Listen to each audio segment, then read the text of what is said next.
how far are you prepared to go on Greenland? You said this morning that the United States needs Greenland. We need Greenland for national security and international security. So I think we'll go as far as we have to go. We need Greenland. And the world needs us to have Greenland, including Denmark. Denmark has to have us have Greenland. And, we'll see what happens. But if we don't have Greenland, we can't have great international security.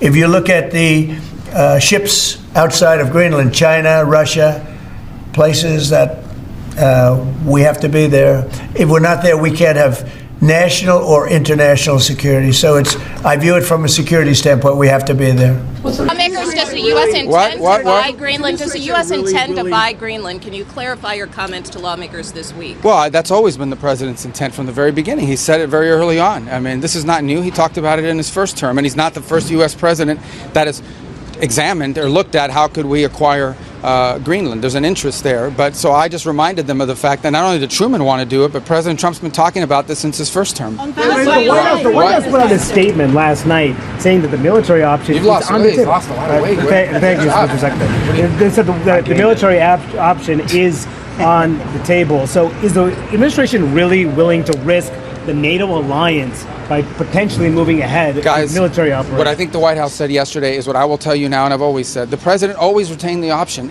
Every president, not this president, every president always retains the option. I'm not talking about Greenland. I'm just talking about globally. If the president identifies a threat to the national security of the United States, every president retains the option to address it through military means. In the cold silence of the tundra, a bond was born, not from treaties or trade, but from blood and bravery. While Germany controlled Europe, the Nazis set their sights on the Arctic. Greenland became an unwitting combatant, and the United States stepped in, not to conquer, but to protect. In 1943, nearly 1,000 American soldiers, with 4 chaplains, set sail from New York to Greenland, carrying with them hope, duty, and a quiet fear. But their ship was torpedoed by a Nazi U-boat, and the frigid waters of the North Atlantic became a grave.